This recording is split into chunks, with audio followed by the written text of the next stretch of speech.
We are back in the studio. I hope you're all ready to kind of rebel your sass off today. Forgive me, I have to be a little corny. But we have Emily Garza, and I know anyone who's part of the CX community.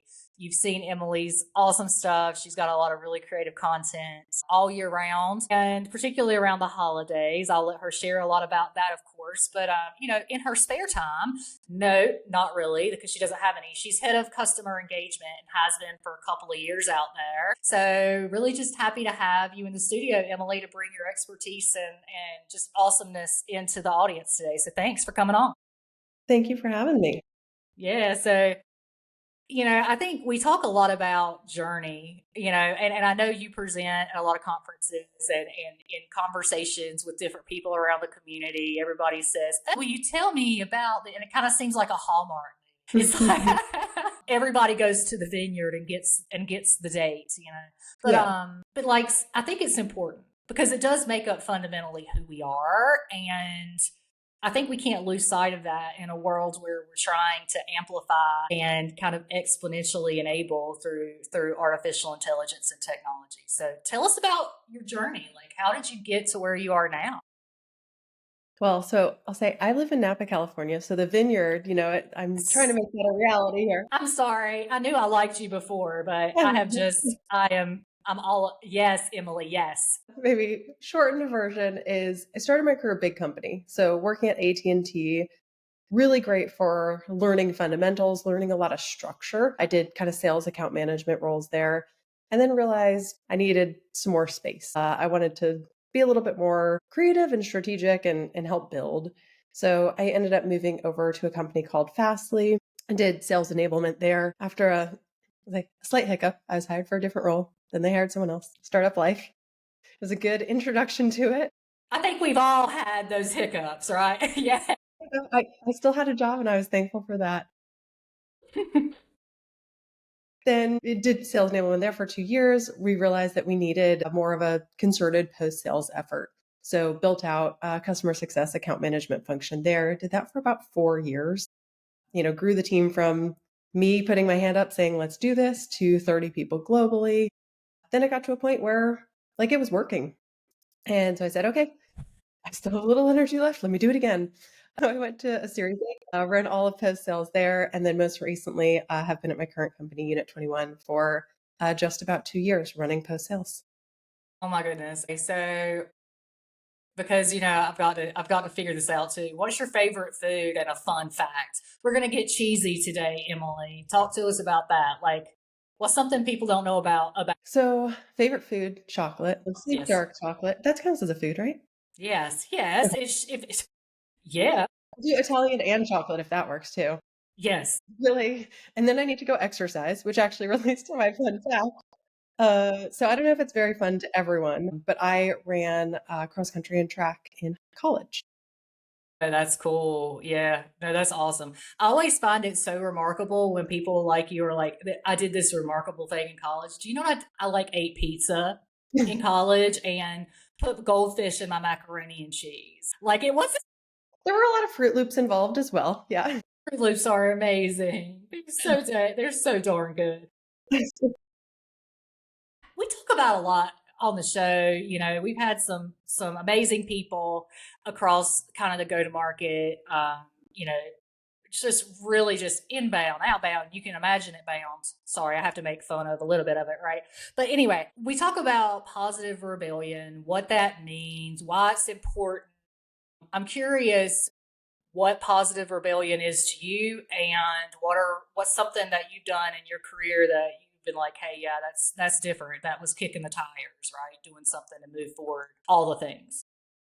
So it's a little dated at this point, but I will say back in 2017, 2018, it was starting to get into customer success and having a sales background. I was like, customer success owns revenue.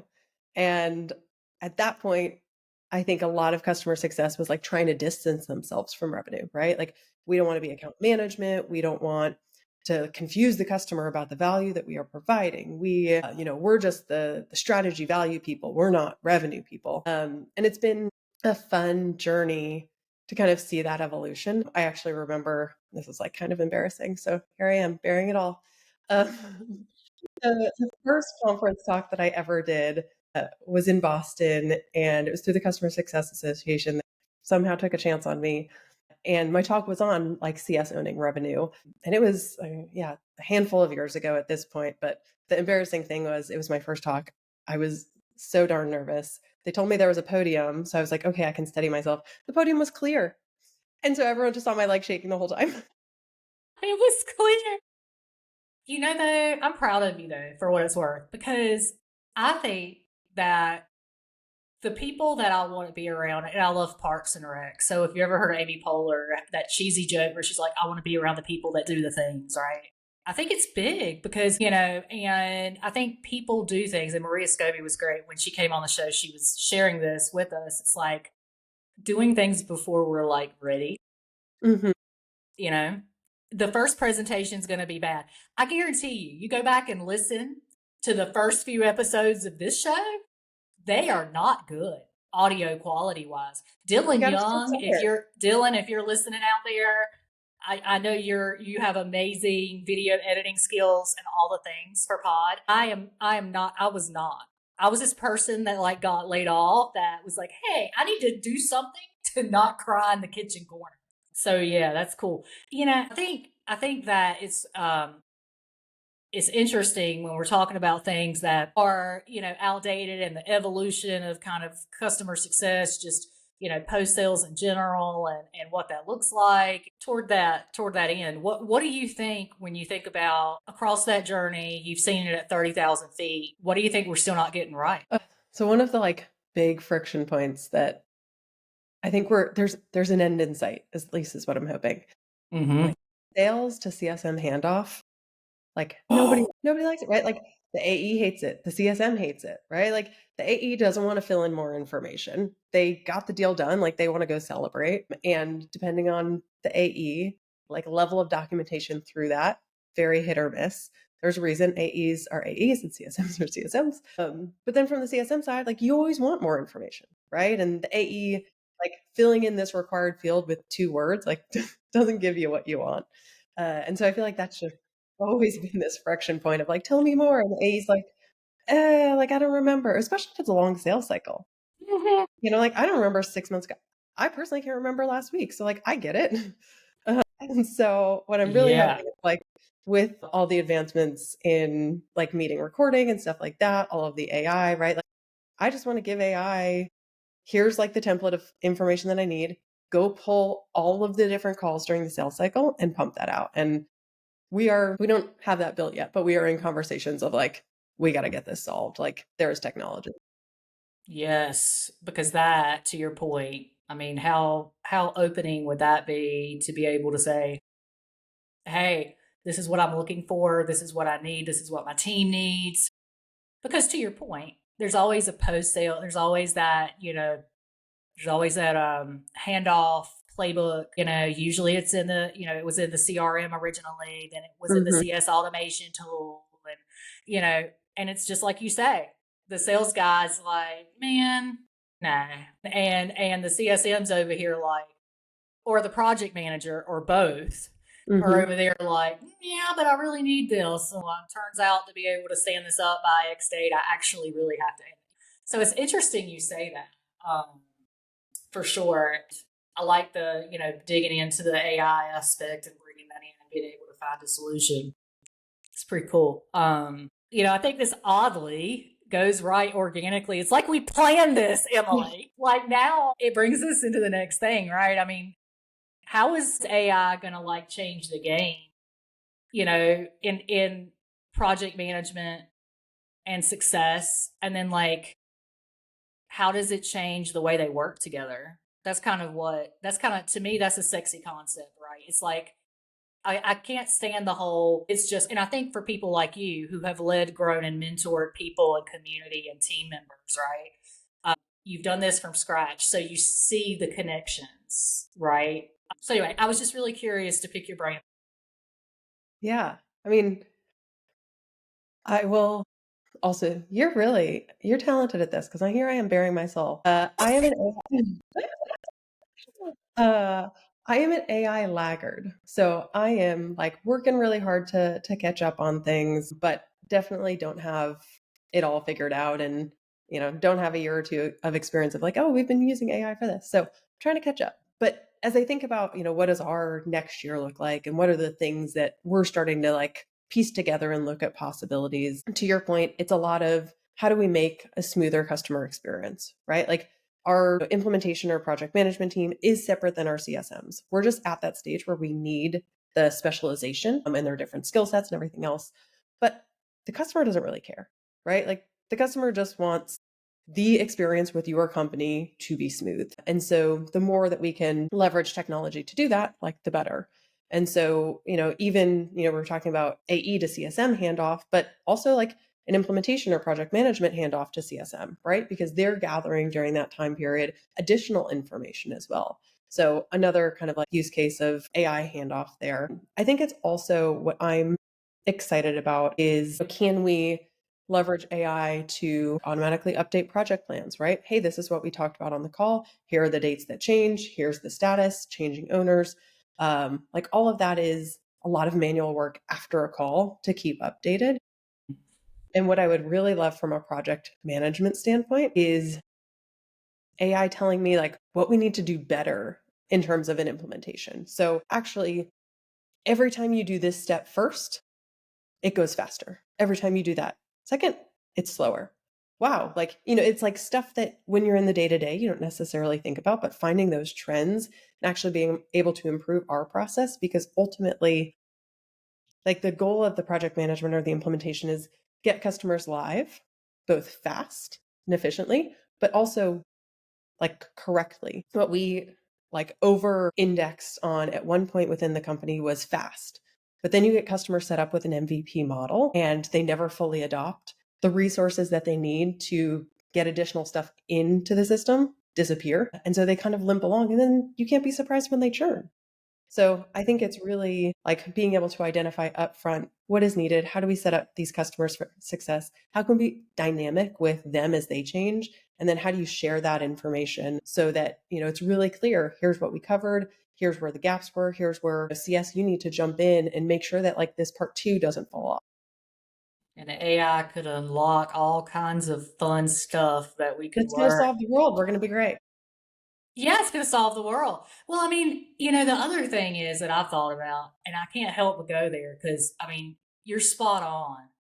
We're going to learn so much more about like product telemetry metrics and like utilization and what is that actually doing?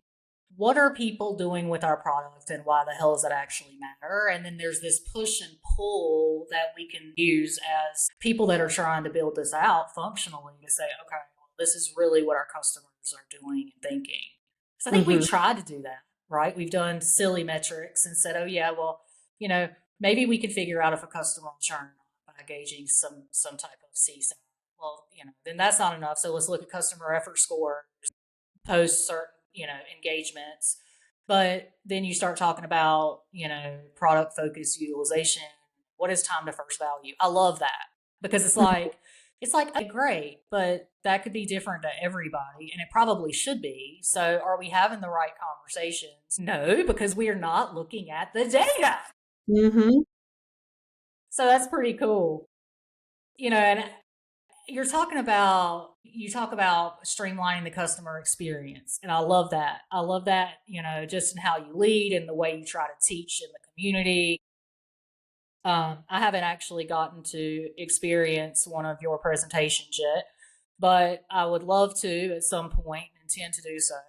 I think that ultimately, how do we keep the person, when we're trying to scale this, right? I mean, you've done this a couple of times, and you see where the bodies are buried when you've done that, right? And so I'm just curious, where's that line? Like, how do we keep that personal human aspect as we're trying to really get into that maturation stage of bringing, all of the enablement, amplify the FTs, reduce costs, all these things.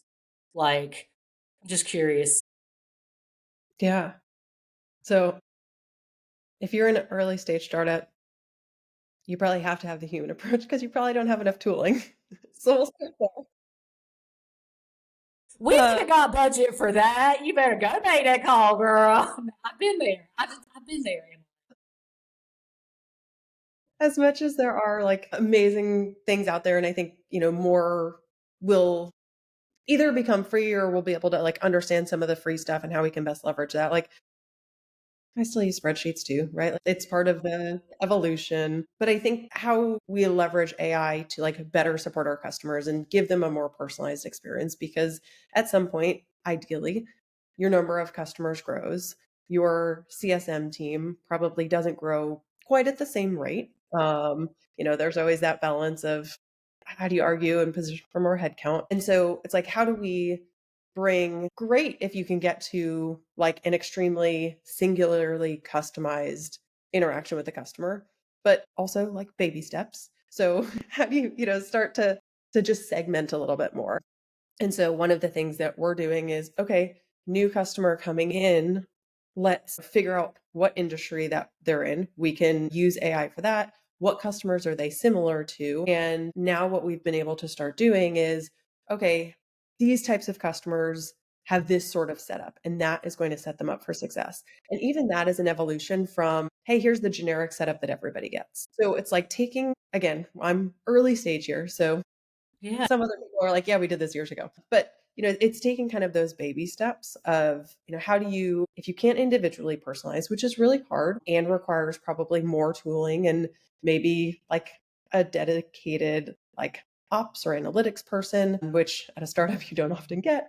But you can take steps there to start to carve out different groups and find where those similarities are. And if you don't know where those similarities are, that's also a great way to start to use AI, right? Like how can I think about bucketing these customers and looking across, how they're using the tool, where, what groups should I be putting together? I think the other piece that I think about is around health score. Mhm.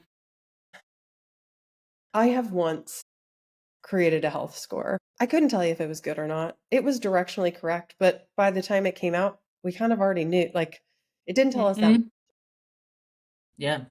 And if you're only relying on the stuff that you know to input, it's probably going to be directionally correct to what you're already thinking. And so there's like a lot of like catch 22 in there. And so I'm really excited. I know there's kind of already one out in the market, but more of like an AI generated health score where it is looking at all of those different components and being able to give more guidance. And at that point, you can start to take action, right? When things change, put different factors in there. And I think that will be a really cool way to reach out to customers kind of just in time based on like specific changes within their account. That's okay. I love everything about what you said. Number one, it's hilarious to me because I love hearing from, I'll put my consulting hat on. Okay. Like when I'm talking with someone, I'm sure you've seen this too. It's like, well, how are you gauging health? And then there's like 17 variables inside of Hmm. it. Okay, cool. Where is that coming from? And then there's Which like ones matter? 17 pieces that has to be pulled manually. However often, temporarily, we got to pull it down. Mhm. That's crap, right? I mean, like, I'm not like literally 21 different variables at one company, but it's like, whoa, no. So, like, doing that, like you said, is going to be huge. And then I can't help but like get excited about the segmentation piece, Emily, because like doing what you're already trying to drive there, and I always think about Friends. So like I'm thinking about like Pivot with Chandler and it's my favorite show in the world. I'm not gonna apologize for it. But like I just think about once you got where, you're driving, you're gonna be at a place, and you already know this is why you're driving there. You're gonna be able to make benchmarked value cases based on those segments. And that is the thing that's going to affect the churn more than anything else. Mhm. Well, everyone always wants to know both like how am I individually progressing, right? Like, am I using your tool the right way and, are my metrics improving? But they also really want to know like how am I doing compared to my peers? Right? Like, Mm-hmm. all right, maybe we're all bad, but am I like less bad? So at least I'm ahead of the pack. Yeah. ability to even know like who do we compare against and what should we be guiding this group to, who's having success in what areas. I just think it unlocks a much more valuable conversation that we can have. Got goosebumps, Emily. Okay, I don't know how because I've been having a blast, but we have come to the end of this conversation. How do you want to send us off? What else? I know we can find Emily on LinkedIn. If you don't follow her, do it because she's got all sorts of amazing stuff. It's impactful. If you're doing what we do, you can't be on an island anymore. I beg you, if you're listening to this, lean into people in the community like Emily that have been doing this. We've all got to kind of work together to bring each other along the way as we're figuring out the next evolution of what we're doing looks like. So, but Emily, just if you will, kind of close us out with anything you'd like to share. Yeah, I would say the one piece of advice, if I'm allowed to call it that, is like just start, right? Like there's something that's on your list that you're like, oh, that would be good, but it kind of seems hard or it's going to be a big project. Just start, like do a version one. As we said before, like maybe that's not the best one, but now you've got momentum and you can iterate, you can bring people along. So I'm, building out my list of like, here's all the things I need to do. It's like pick one of those projects and just get it started. Start that momentum. Love it. There you go, everybody. Emily Garza. And, the reality is it is now that we should start. So we encourage you as we close out today, go out. We're getting towards the end of the year and all the things as you go into 2025 and beyond. It's exciting. So thank you, Emily, for coming on to the show. It's been amazing just connecting with you. You're one of my favorite people, and it's just been great kind of talking through some of this stuff. Yeah. Thank you for having me. This is so fun. Yeah. All right, Rebels. We'll catch you later. Bye for now.